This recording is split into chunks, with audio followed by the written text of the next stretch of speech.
시간은 특강 6번째 시간입니다.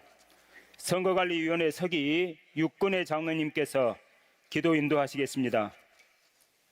사랑과 은혜가 풍성하신 하나님 아버지, 뜨거운 태양이 내리쬐는 여름 각 교회마다 귀한 사역을 시작하기에 앞서 저희를 이 자리에 불러 함께 배우게 하시고 더욱 성숙한 영적 지도자로 빚어가시기 위해 이 복된 수련회를 허락하여 주심을 진심으로 감사드립니다. 세상의 분주함을 내려놓고 사모하는 심령으로 이곳에 모인 모든 이들에게 하늘문을 여시고 은혜의 단비를 내려 주옵시며 지혜를 구하는 자마다 후히 베푸시는 하늘의 지혜로 충만하게 채워 주옵소서. 특별히 이 시간에는 서번트 리더십에 대해 배우는 귀한 특강을 허락하여 주심을 감사드립니다. 말씀을 전하시는 윤동일 목사님께 성령의 충만함과 능력을 더하여 주시고 선포되는 말씀마다 살아 역사하게 하옵소서. 하늘 보좌를 버리시고 이 땅에 오셔서 제자들의 발을 친히 씻기시며 인자가 온 것은 섬김을 받으려 함이 아니라 도리어 섬기려 하심이라 하신 우리 주님의 섬김을 다시 마음에 새기고 그 마음을 본받아 살아가게 하옵소서. 오늘의 배움이 감동으로 그치지 않게 하시고 삶과 사역 가운데 아름다운 열매로 나타나게 하시어 장로의 직분을 권세와 명예가 아닌 섬김의 사명으로 끝까지 감당하게 하옵소서. 나아가 먼저 기도하고 먼저 섬기며 기꺼이 헌신하는 장로들에게 하옵소서. 말보다 삶으로 본을 보이게 하시고 권면하기 전에 먼저 순종하게 하옵소서. 앞에서 군림하는 리더가 아니라 무릎으로 교회를 세우는 영적 지도자가 되게 하시어 우리의 삶이 주님의 섬김을 드러내는 통로가 되게 하여 주옵소서. 이번 수련회를 위해 기도로 준비하고 헌신한 전국 장로연합회 임원들과 모든 섬기는 손길 위에 하늘의 위로와 은혜를 더하여 주옵소서. 이 특강의 시작부터 마치는 시간까지 성령께서 함께 하셔서 모든 영광을 오직 주님 홀로 받아주시고 이 시간을 통하여 주님의 뜻이 온전히 이루어지기를 소망하오며 우리를 사랑하시고 몸소 섬김의 본을 보여주신 우리 주 예수 그리스도의 이름으로 기도드립니다. 아멘. 성경 봉독은 국제위원회 부위원장 우학기 장로님께서 해주시겠습니다. 이 시간 장로님들에게 주시는 하나님의 말씀은 마태복음 20장 28절입니다. 제가 하나님 말씀 봉독하겠습니다. 인자가 온 것은 섬김을 받으려 함이 아니라 도리어 섬기려 하고 자기 목숨을 많은 사람의 대성물로 주려 함이니라. 아멘. 이 시간 저희들에게 특강을 해주실 목사님은 무학교회 윤동일 목사님께서 해주시겠습니다. 강사님의 이력은 페이지 22쪽을 참고해 주시면 감사하겠습니다.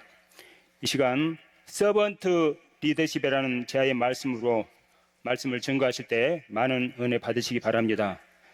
우리 목사님 나오실 때 다 같이 할렐루야를 외치시면서 환영의 박수하겠습니다. 할렐루야!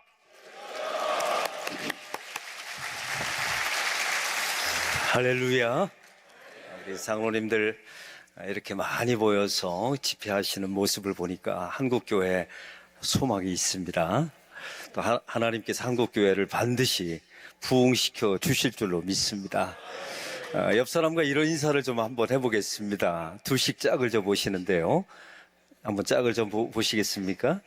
저를 따라해 주시기 바랍니다. 장로님의 얼굴을 이렇게 가까이 보니 너무나 부담됩니다. 좋죠. 우리 한국 사람들은 또 이런 식으로 표현하기도 하네요. 제가 예전에 방질 목사님을 만난 적이 있습니다. 이분이 100살까지 사셨지 않습니까?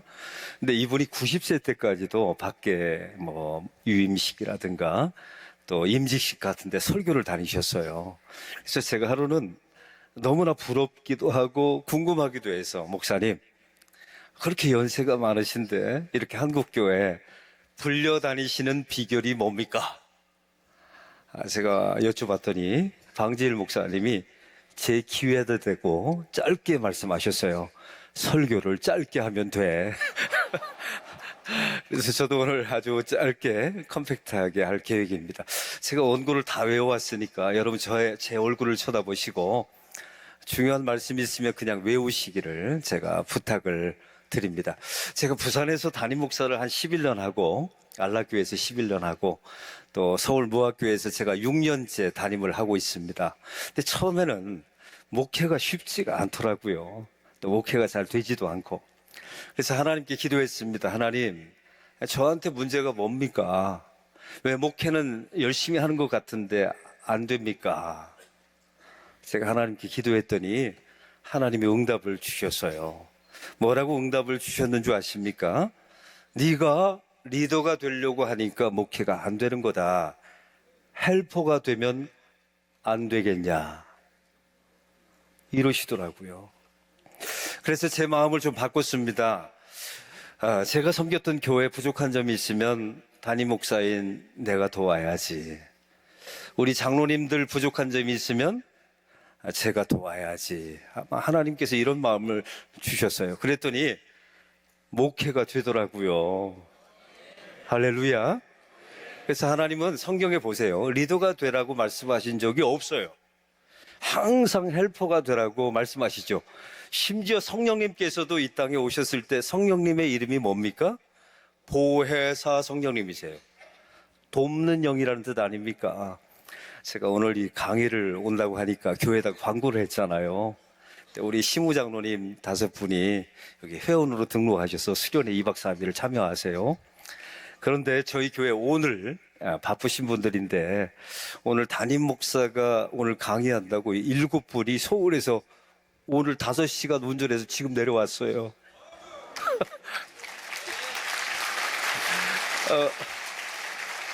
이분들이 왜 내려왔을 것 같아요? 우리 목사님 기도로 도와야지. 우리 목사님 많은 장로님들 앞에서 강의하시는데 격려해 드려야지. 그런 마음으로 오신 것 같아요. 그래서 여러분 이런 교회에서 목회하는 게 신날 것 같아요? 안 신날 것 같아요? 신나죠. 여러분 이런 장로님 만나면 신나요. 여러분 목숨이라도 내어주고 싶어요. 여러분의 교회도 그런 교회가 되기를 소망합니다. 여러분 교회는 반드시 그런 교회가 될 줄로 믿습니다. 일본에 3대 막부가 있습니다. 여러분 기억나십니까? 오다 노부가와 토요토미 히데요시, 도쿠가와 이에야스, 유명한 3대 막부입니다. 이 3대 막부는 사람들을 대하는 자세가 약간 달랐답니다. 예를 들어보면 제가 비유를 들어보겠습니다. 여기 울지 않는 앵무새가 있다고 합시다. 그러면 오다 노부가와 막부는 울지 않는 앵무새는 기능을 잃어버렸다. 죽여라. 라고 말했다는 겁니다. 살벌하죠. 세상에는 이런 사역자, 이런 리더도 있나 봅니다. 그 다음에 막부가 토요토미 히데요시입니다. 임진왜란을 일으켰던 장군인 아닙니까? 이 토요토미 히데요시는 울지 않는 앵무새가 있을 때 뭐라고 말했는 줄 아세요? 앵무새는 우는 새이니까 반드시 울게 하라.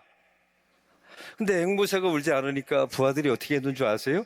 결국 울게 만들었답니다. 어떻게 했을 것 같아요? 다리를 분질러 버렸답니다. 왜 우는 겁니까? 아파서 운 거예요. 결국 울긴 하잖아요. 그러니까 토요토미 히데요시가 임진왜란 때 그렇게 잔인하게 우리나라를 침공하지 않았습니까? 사람들의 귀를 다 베가고 코를 베가고 그렇지 여러분 그런 일들이 우리 역사 가운데 있잖아요. 세 번째 막부가 중요합니다. 도쿠가와 이에야스라고 하는 막부는 전혀 달랐답니다. 울지 않는 앵무새가 있느냐? 앵무새는 본래 우는 새이니까 울 때까지 기다려라 라고 말했다는 겁니다. 제가 여러분에게 묻습니다. 이 3명의 막부 가운데 어느 막부 주변에 가장 좋은 충신들이 목숨을 바치겠다고 모여들었을까요? 모르시면 눈치로 때려잡으시면 돼요. 세 번째, 도쿠가와 이에야스 주변에 좋은 충신들이 많이 모였더라 합니다. 여러분, 세상도 이런 걸 다 알고 있는 겁니다. 사람을 어떻게 대하는지에 따라서, 교인을 어떻게 대하는지에 따라서 교인들의 마음도 많이 달라진다는 사실을 여러분 꼭 잊지 마시기를 바랍니다. 세상의 리더십은 세 가지로 정리할 수가 있어요. 제가 예전에 책을 한 30권, 리더십에 관련된 책을 가지고 기도원에 올라간 적이 있습니다. 올라가서 30권을 전체 읽어봤더니 세 가지로 딱 나눌 수가 있어요. 여러분 오늘 수지 맞은 겁니다. 이제 30권 안 읽어도 돼요. 첫 번째 리더십은 따라해 봅시다. 원칙 중심의 리더십. 이 말은 이런 뜻을 가지고 있습니다. 교회나 당회나 전국 장로회 연합회 안에는 그때 달라요 하면 안 된다는 겁니다. 법과 규정과 원칙이 있어야 된다는 거예요. 만약 법과 규정과 원칙이 없으면 회원들과 교인들이 어지러움을 탑니다. 근데 여러분에게 한번 묻습니다. 이제 묻는 거예요. 법과 규정과 내규는 지키라고 있는 겁니까? 깨라고 있는 겁니까? 여러분 또 나누어지네요. 제가 이걸 두 종류에게 설교해 봤어요. 공무원분들에게 이 질문을 해봤고 사업을 하는 분들에게 질문했어요. 공무원들에게 제가 이 질문했더니 규정은 어떻게 하셨어요? 지키라고 있는 겁니다라고 대답하더라고요. 근데 사업을 하는 분들에게 규정은 대단하십니다. 수준 대단하세요. 깨라고 있다고 대답을 하시더라고요. 여러분 교회나 당회나 사회도 마찬가지입니다. 규정이 필요해요. 법이 필요합니다. 그런데 법대로 움직여지는 건 아닙니다. 규정대로 움직이는 건 아니에요. 여러분 총회 와보셨잖아요. 총회나 노회 안에서 가장 노회와 총회를 힘들게 하는 분들의 멘트가 있잖아요. 뭡니까? 어떻게 하셨어요? 법이요라고 말하면 꼼짝달싹을 못해요. 여러분 이게 맞는 말 같지만 사실은 법이요라는 말이 공동체를 힘들게 하는 경우도 있다는 사실이에요. 그래서 두 번째 리더십이 나왔습니다. 따라해 봅시다. 소통 중심의 리더십. 또 따라해 보시기 바랍니다. 소통해야 삽니다. 요즘 저희 교회는 30, 40대 교구를 12년 전에 만들었어요. 놀라지도 않아요. 여러분 30, 40대 교구를 12년 전에 만들어서 저희 교회는 굉장히 활성화되어 있습니다. 근데 30, 40대 교구한테 질문을 했어요. 교회에게 가장 원하는 것이 무엇인가? 물었습니다. 뭐라고 대답했을 것 같아요? 시설 좋게 만들어주세요? 아니에요. 뭐였을 것 같습니까? 금방 눈치채셨죠? 소통해달라는 말이었습니다. 그런데 그 말을 이렇게 표현하더라고요. 교회의 중요한 의사결정에 우리도 끼워주세요. 그 말을 여러분 이렇게 해석하면 되는 겁니다. 우리도 소통했으면 좋겠다는 겁니다. 그래서 여러분 교회가 또 여러분의 교회가 부흥하고 잘 되려면 소통 중심의 리더십이 있어야 되는데 따라해 보시기 바랍니다. 설득하든지 설득당하든지 이거 외에는 답이 없어요. 여러분 요즘 교인들 젊은 세대들 우리 세대와 달라요. 명령하면 그 사람들이 따릅니까? 안 따릅니다. 여러분 교회에서 혼내면 따릅니까? 아니요. 여러분 그래서 되지 않아요. 설득해야 합니다. 왠지 아십니까? 교인들은 목사는 돈 받고 일하거든요. 근데 교인들은 돈 내고 일해요. 그런 사람들에게 어떻게 명령을 해요? 여러분 그런 사람들에게 어떻게 혼냅니까? 이래서 되는 게 아니에요. 설득해야 돼요. 좋은 명분이 있어야 되고 또 하나님의 말씀으로 감화 감동시켜야 되고 설득해야 되는 거예요. 여러분 그래서 여러분의 교회가 부흥하기를 원하십니까? 젊은 세대를 설득하시기를 바랍니다. 반드시 설득하셔야 돼요. 근데 여러분 소통 중심의 리더십만 가지고 또 교회가 되는 게 아닙니다. 이게 리더십을 보니까 세 번째 리더십이 나타났어요. 이게 바로 서번트 리더십입니다. 따라해 보시기 바랍니다. 섬겨야 합니다. 여러분 섬겨야 교회가 은혜의 공동체가 된다는 거예요. 여러분, 이게 쉽지 않아요. 제가 예전에 믿는 사람과 믿지 않는 사람에게 이제 예수님에 관련된 영화를 좀 보여준 적이 있어요. 여러분, 예수님의 태어나서 돌아가실 때까지의 전체 일대기를 보여주는 겁니다. 이제 첫 번째, 믿는 사람들에게 먼저 보여줬어요. 예수님의 인생 가운데 어디에 가장 많은 은혜를 받았습니까? 라고 물어봤어요. 어디라고 대답했을 것 같습니까? 그렇죠. 십자가라고 대답했어요. 당연하죠. 대속의 은혜가 있으니까 말이죠.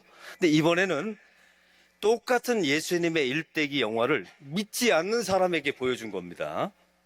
그리고 예수님의 인생 전체에 어느 시점, 어느 대목에 은혜를 받았습니까? 십자가라고 대답한 사람은 단 한 명도 없었어요. 이제 우리 장로님의 수준을 묻겠습니다. 어느 대목이었을까요? 확실히 앞에 계신 전임 회장님들이 나으세요. 세족시라고 대답했어요.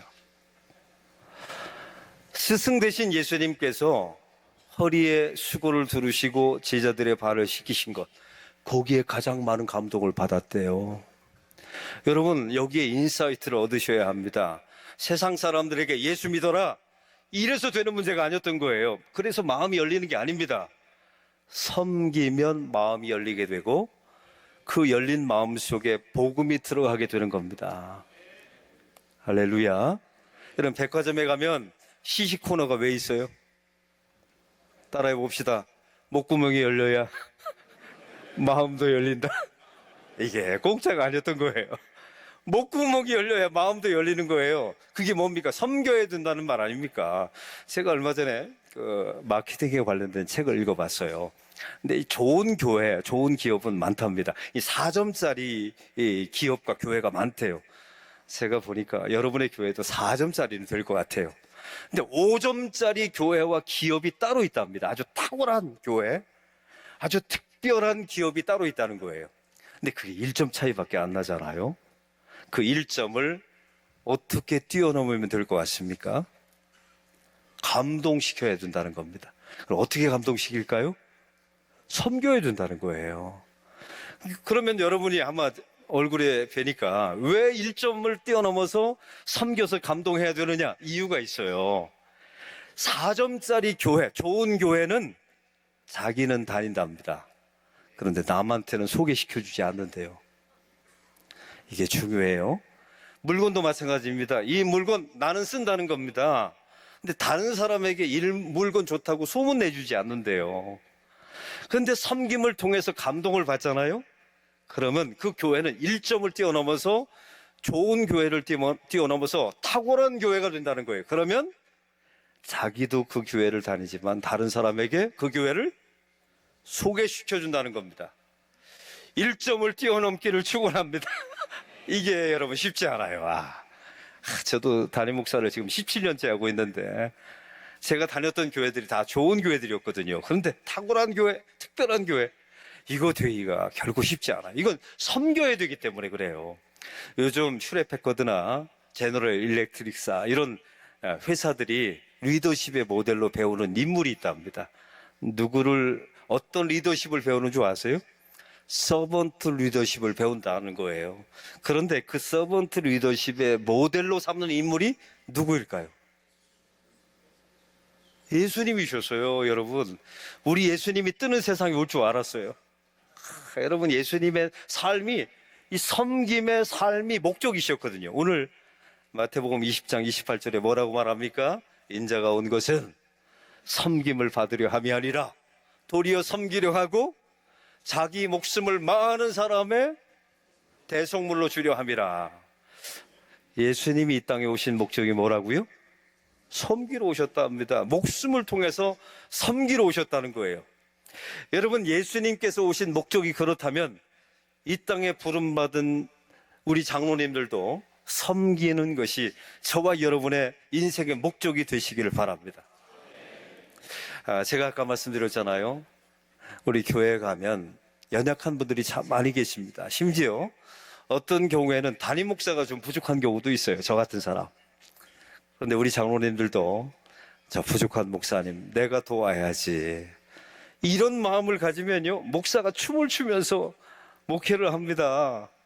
여러분, 그래서 교회 안에서 사역할 때마다 우리 장로님들이 섬김의 도를 가지고 사역을 하실 때 하나님께서 반드시 부흥의 역사를 일으켜 주실 줄로 믿습니다.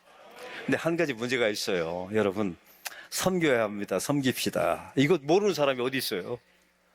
다 아는데 돼요, 안 돼요? 쉬워요, 어려워요? 어려워요, 여러분. 왜냐하면 우리의 본성을 이겨내게 되기 때문에 그렇습니다. 우리 본성은 자기 자신을 위해서 살도록 되어 있어요. 본성 자체가. 그게 원죄 아닙니까? 우리의 죄성이 그렇잖아요. 이 본성을 이겨내야 돼요. 그러면 여러분, 도대체 섬겨야 합니다. 압니다. 여러분, 교육도 마찬가지고 목회도 마찬가지예요. 우리 교인들은 몰라서 못 사는 게 아니에요. 몰라서 못 산다고 생각하면 목사가 날마다 가르치려 듭니다. 근데 여러분, 그렇잖아요. 우리 장로님들 교회 다니신 지 오래되셨죠? 속칭 군대 말로 짬밥 오래되셨잖아요.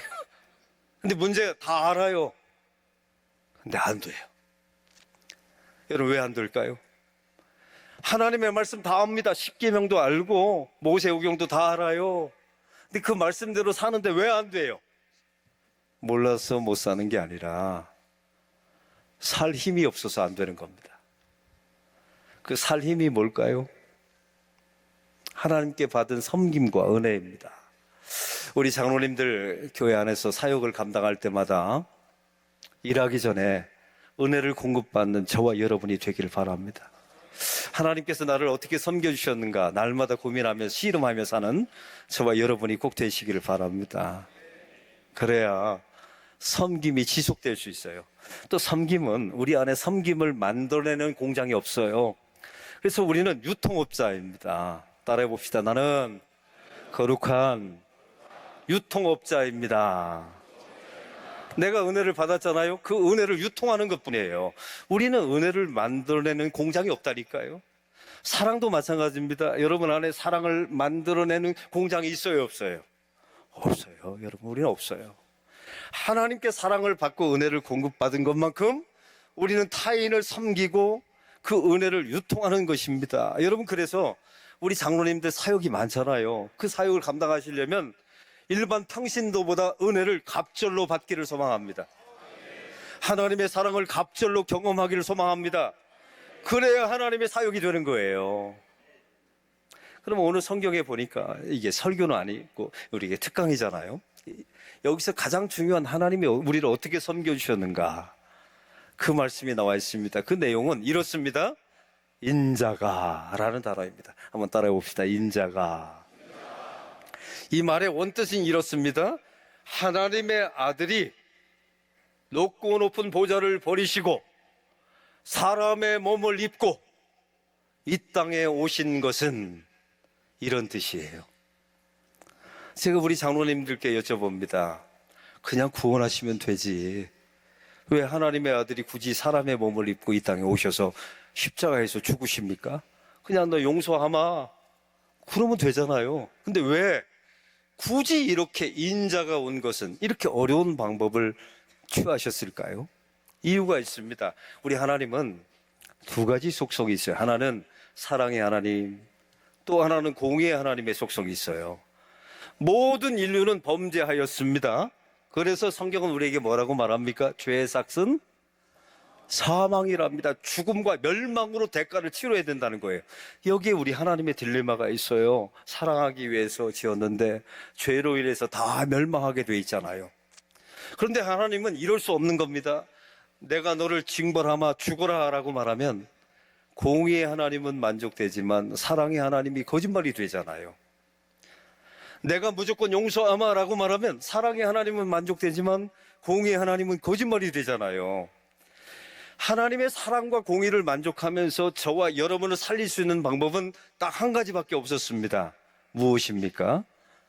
누군가가 대신 죽어주는 거예요. 이 대신 죽어주는 분은 두 가지 조건이 있어야 합니다. 첫째는 죄가 없어야 돼요. 남의 죄를 대속해야 되기 때문에 죄가 없으신 분이어야 합니다. 그래서 하나님의 아들이 선택된 겁니다. 그분만이 죄가 없기 때문에. 두 번째 조건이 있습니다. 사람이어야 합니다. 왜요? 신은 죽을 수가 없거든요. 그래서 높고 높은 보좌를 버리시고 사람의 아들로 오셔서 이 땅에 저와 여러분의 죄를 대속해 주신 줄로 믿습니다. 우리 장로님들은 목회자인 저도 마찬가지입니다. 이 은혜를, 이 섬김을 날마다 잊지 않는 저와 여러분이 되기를 바랍니다. 여러분, 목사의 시작이 어딘지 아세요? 여러분, 목사의 세계 궁금하시죠? 목사가 목사다워지고, 목사가 설교되어지고, 목사가 사역이 되어지는 출발점이 있어요. 그게 뭔 줄 아십니까? 목사인 제가 죄인임을 깨닫는 데서부터 출발합니다. 그래야 목회가 돼요. 그래야 설교가 됩니다. 그래야 사역이 돼요. 그렇지 않으면 이게 사역이 되질 않아요. 여러분, 저와 여러분이 얼마나 죄인인 줄 아십니까? 제가 증명해 볼게요. 어린아이는 의인입니까? 죄인입니까? 죄인입니다. 왠지 아세요? 어린아이가 태어나서 처음에 배우는 말이 뭐예요? 엄마, 아빠예요. 거기에 은혜 받을 필요 없어요. 애들도 다 먹고 살기 위해서 하는 말이에요. 그래, 엄마 젖이 잘 나온다는 사실 알죠? 엄마, 아빠 다음에 배우는 단어가 있습니다. 뭔지 아세요? 제가 알려드릴게요. 싫어. 안 돼. 내 거야. 아. 김동호 목사님은 그러시더라고. 그 다음에 배우는 말이 1,000원만.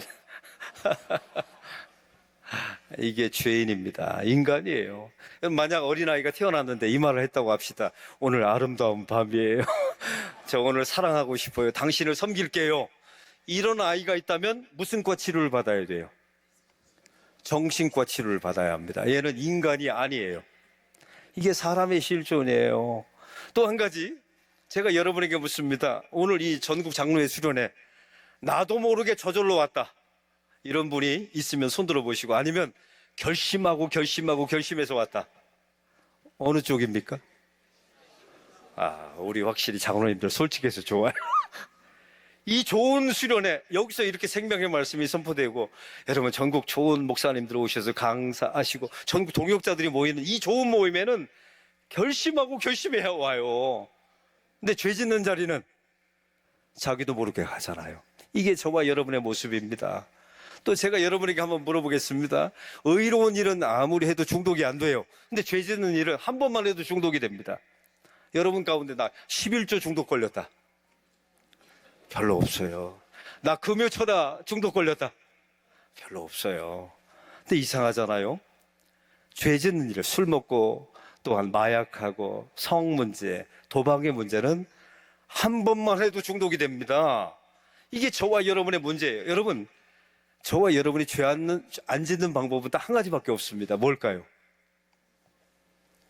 제가 비밀을 알려드릴게요. 죽는 것밖에 없어요. 그 예전에 하나님께 제가 질문했잖아요. 하나님, 좀 천국 데려가시려면 좀 젊은 나이에 건강할 때 데려가시지 왜 죽여서 데려갑니까? 왜 늙게 해서 죽여서 데려갑니까? 제가 하나님께 여쭤봤어요. 근데 하나님이 그러시는 것 같더라고요. 네가 젊어서 건강한 모습으로 천국 살려서 데려가면 천국 가서 뭐 할 것 같으냐? 뭐 할 것 같아요? 천국 가서 죄 짓죠. 천국 가서 죄 지어요. 근데 하나님께서 저와 여러분을 늙게 하셔서 죽이세요. 여러분, 죽이면 죄를 지어요? 못 지어요? 못 짓습니다. 그 상태로 천국을 인도해 가시는 거예요. 저와 여러분이 죄 안 짓는 방법은 죽는 것밖에 없습니다. 그래서 제가 저희 교회에서 안수 집사님 한 분을 임종을 예배를 드렸거든요. 근데 이 집사님이 저한테 이러는 겁니다. 목사님, 이제 제 안에 평안함이 있습니다. 뭐가 평안합니까? 했더니 이 지긋지긋한 죄를 더 이상 안 지어도 될 것 같습니다. 대단합니다, 여러분.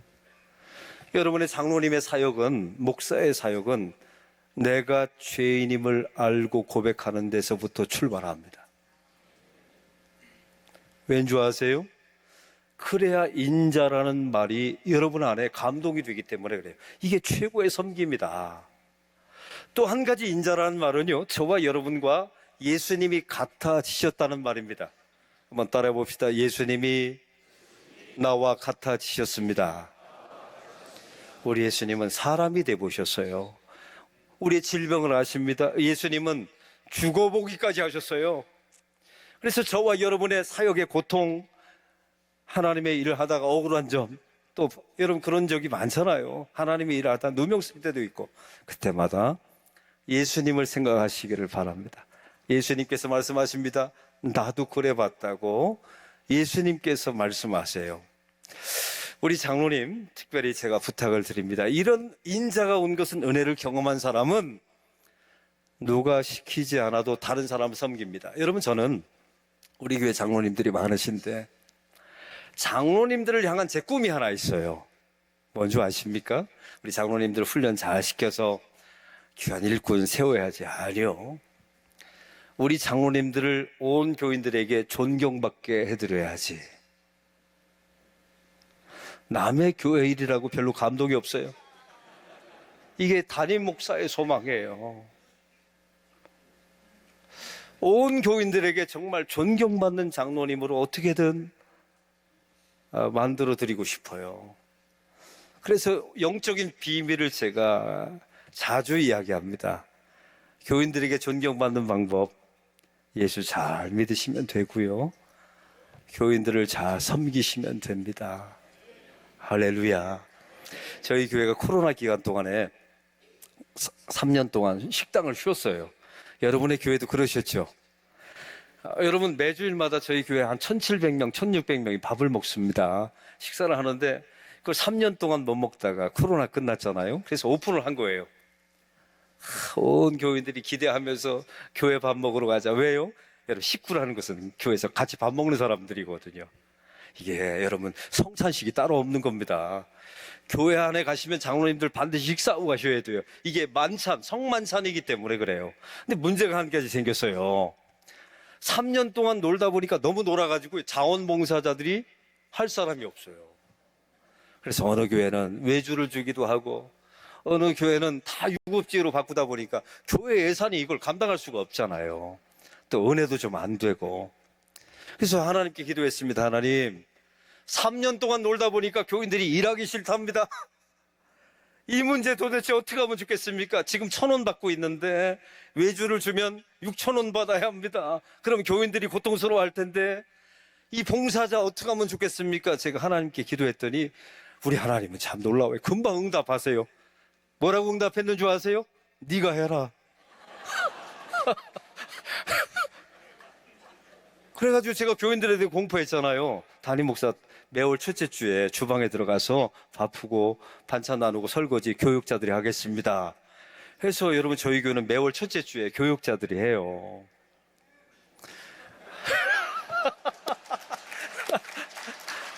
그랬더니 우리 장로님들이 그러시는 거예요. 아, 목사님들이 그러면 우리는 어쩌란 말입니까? 우리도 하겠습니다 해서 또 장로님들이 들어와요. 그랬더니 또 안수 집사님들이 들어오고 권사님들이 들어오고 또 한 번은 은퇴 장로님들이 우리도 끼워달라고. 근데 그것만은 안 됩니다. 왜냐하면 주방이 미끄럽거든요. 다치실까 봐. 근데 참 놀랍습니다. 우리 장로님들이 서빙하고 봉사를 하잖아요. 교인들이 지나가면서 뭘 하는 줄 아세요? 다 이럽니다. 이런 거 받아본 적 있으세요? 메롱. 제가 약 올리는 겁니다. 우리 장로님들 교인들이 다니면서 이래요. 장로님 최고입니다. 장로님 멋지십니다. 여러분, 이런 교회가 안 될 리가 없잖아요. 한 교인이 지나가다가 저희 첫째 주일날 봉사하거든요. 제가 배식을 하는데 이분이 농담 삼아서 저한테 그러는 거예요. 목사님, 이거 쇼하는 거죠? 그러더라고요. 그래서 제가 그랬어요. 맞습니다. 쇼하는 겁니다. 그런데 쇼도 끝까지 하면 충성이 되는 겁니다. 저 은퇴할 때까지 할 겁니다. 여러분, 쇼도 끝까지 하면 충성이 됩니다. 할렐루야. 이러면 존경이 되고 받고 여러분 교인들이 그걸 따라합니다.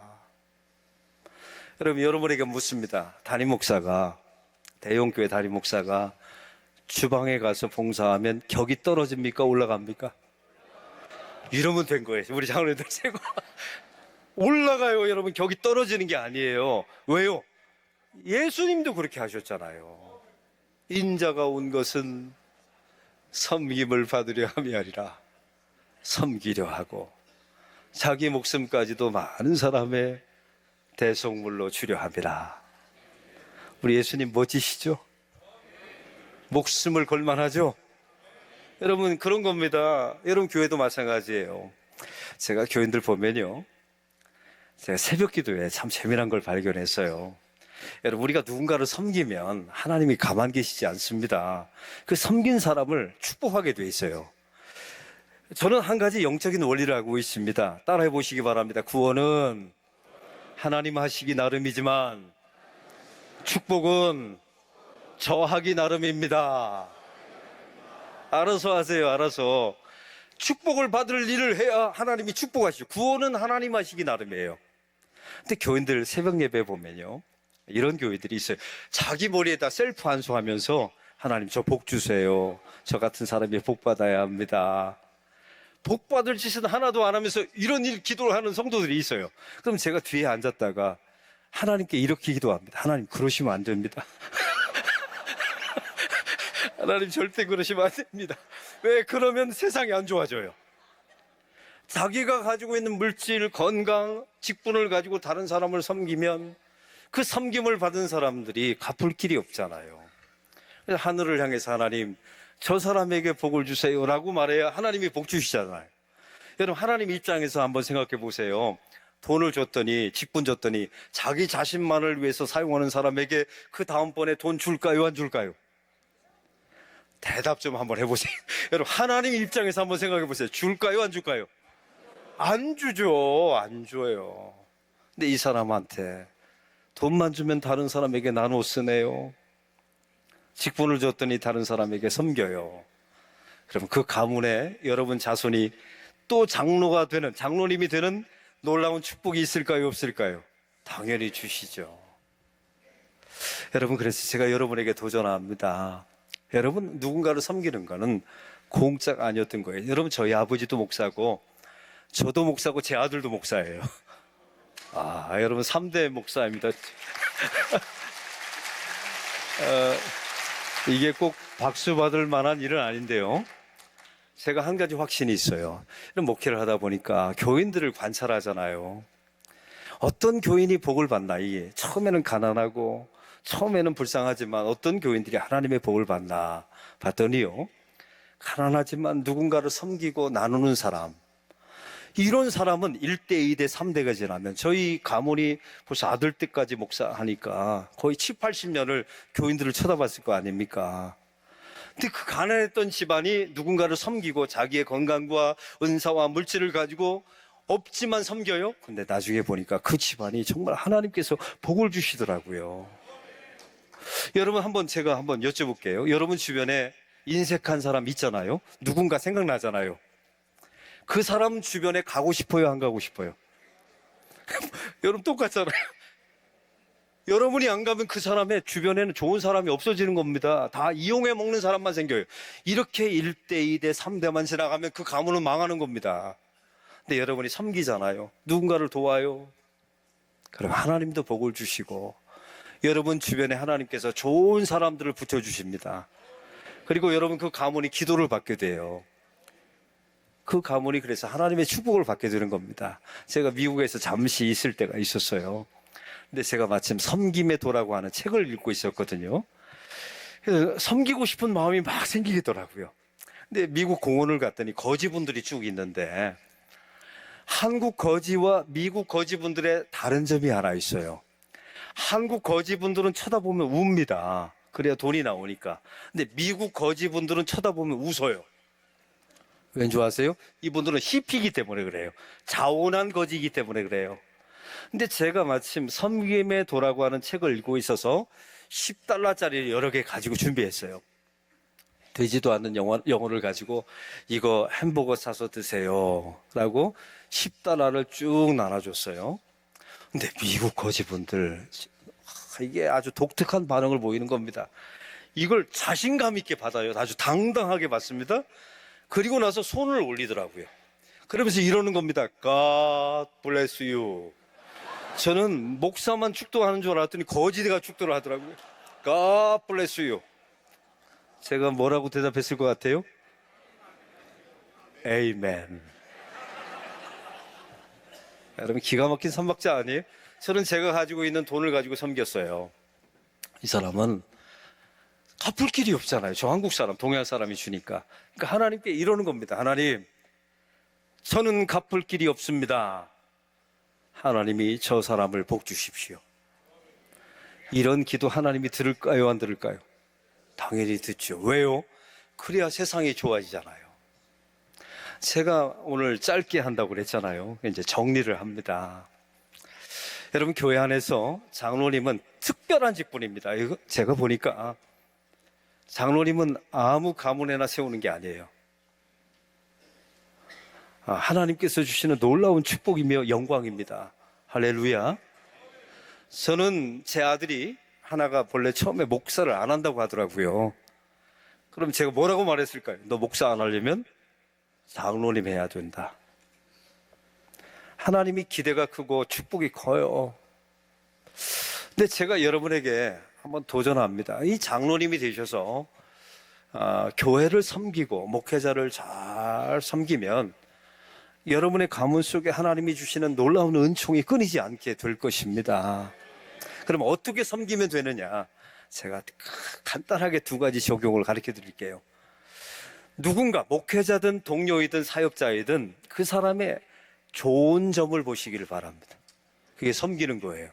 여러분 꼭 물질로 다른 걸로 복잡하게 생각하지 마시고 함께 사역하는 일이나 목회자를 바라볼 때마다 여러분 교회 담임 목사님 계시죠? 여러분에게 묻습니다. 여러분 연약한 점이 있죠? 그런데 장점이 있어요, 없어요? 있어요. 그걸 바라보시기를 바랍니다. 그게 섬기는 거예요. 교인들을 보면 아무리 못났어도 장점이 다 있어요. 은사가 있고. 그래서 여러분 제가 즐겨 쓰는 말이 있잖아요. 한번 따라해 봅시다. 하나님 나라에는 쓰레기통이 없습니다. 다 쓸모가 있는 사람이에요. 그래서 좋은 점을 발견해 주시기를 바랍니다. 그리고 두 번째 섬기는 방법이 있습니다. 그 좋은 점을 잘한다 말해 주시기를 바랍니다. 그러면 그 말을 듣는 목사는 죽으라고 목회합니다. 근데 참 놀랍죠. 못한다 하면 진짜 못합니다. 이게 영적인 원리가 그래요. 여러분 교회가 부흥하기를 원하고, 그래서 여러분 요즘 아주 재미난 전승이 있잖아요. 교회는 싸우지만 않아도 부흥한답니다. 근데 여기다 하나를 더해서 이렇게 섬기세요. 우리 동료 장로님 잘합니다. 우리 목사님 잘합니다.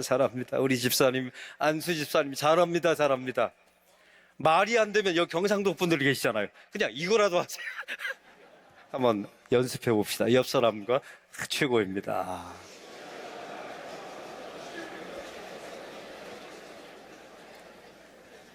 이것만 해도 교회는 부흥이 됩니다. 우리 장로님들, 교인들에게 최고입니다. 이런 말을 듣는 우리 장로님들 꼭 되시기를 바랍니다. 원칙만 가지고 교회가 되지 않아요. 소통만 가지고도 되지 않습니다. 여러분, 주님이 우리를 섬겨주신 그 섬김으로 잘 섬길 때 하나님께서 여러분의 교회를 1점을 뛰어넘어 나도 다니지만 다른 사람에게 우리 교회 다녔으면 좋겠다 소개하는 여러분의 교회가 꼭 될 줄로 믿습니다. 여러분, 장로님이라는 큰 직분 여러분 자신을 위해서 사용하지 마시고 섬기는 데 사용하시면 그걸 본 여러분의 자녀가 또 장로님이 될 것입니다. 할렐루야.